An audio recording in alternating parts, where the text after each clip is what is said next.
Brian dan Sally mengenyam pendidikan yang baik.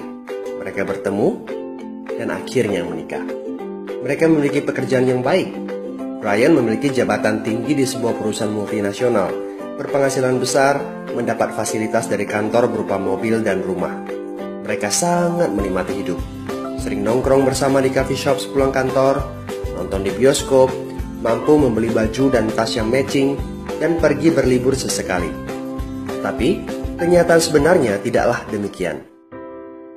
Utang kartu kredit mereka terus menumpuk tak berujung. Setiap akhir bulan merasa kehabisan uang.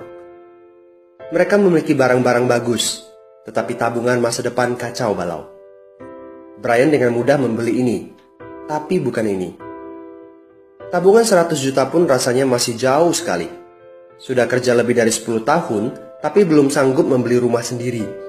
Masih tinggal di rumah milik kantor dan mengendarai mobil milik kantor.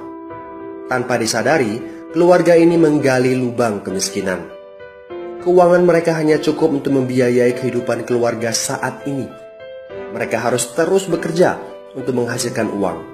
Pertanyaan yang paling ditakutkan adalah bagaimana jika mereka sudah tua, kemampuan bekerja sudah menurun, atau salah satu anggota keluarga terdiagnosa penyakit serius yang membutuhkan biaya yang sangat besar. Apakah kehidupan Brian dan Sally mencerminkan kehidupan Anda?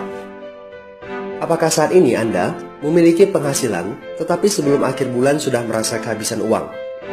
Memiliki hutang berkepanjangan yang tidak ada habisnya? Memiliki barang-barang bagus, tetapi khawatir karena tidak punya tabungan? Memiliki hidup yang berkecukupan, tetapi khawatir tidak mampu menyekolahkan anak-anak dengan baik? Memiliki rumah tinggal, tetapi berkemungkinan besar harus menjual rumah bagus ini karena tidak punya dana pensiun?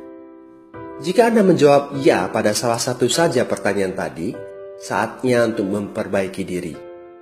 Mau jadi seperti apa kita ini kalau ternyata kita sebetulnya hanya gaya dari luar saja? Mau hidup kropos seperti ini sampai kapan? Aha, mari kita mulai menabung. Nah, apakah menabung saja cukup? Berapa banyak yang bisa Anda sisihkan untuk ditabung setiap bulan? Mari kita ambil contoh. Anda berencana untuk memiliki rumah dan mobil. Katakanlah harga rumah 600 juta dan harga mobil 200 juta.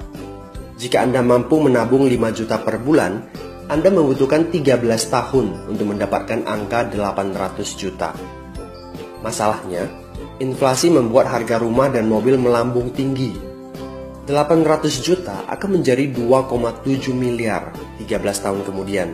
Jika kita asumsikan rata-rata kenaikan barang 10% per tahun. Ini masih soal impian untuk membeli rumah dan mobil. Padahal, masih banyak kebutuhan lain yang perlu dipersiapkan jika ingin hidup lebih baik. Bagaimana dengan persiapan dana hari tua? Agar di saat tua dan tidak sanggup bekerja lagi, Anda punya tabungan yang cukup untuk kebutuhan sehari-hari. Asuransi untuk keluarga? Dana pendidikan untuk anak-anak? Dana tak terduga untuk keperluan dadakan jika dibutuhkan, seperti keluarga sakit, dan lain-lain. Artinya, Anda perlu lebih banyak uang untuk ditabung.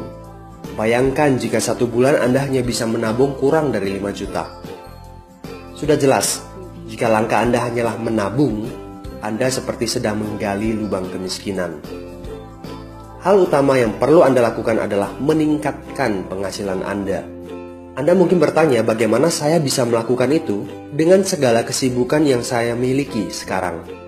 Apakah saya bisa tetap mencari income tambahan di luar sana tanpa mengganggu pekerjaan utama saya? Seandainya bisa, apa yang bisa saya kerjakan saat ini?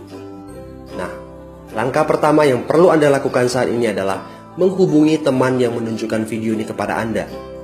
Dia punya akses untuk jawaban dari pertanyaan Anda. Informasi, itu yang Anda butuhkan saat ini. Terbukalah, seperti parasut, pikiran hanya dapat bekerja saat terbuka. So, segera hubungi teman Anda dan dapatkan video informasi berikutnya.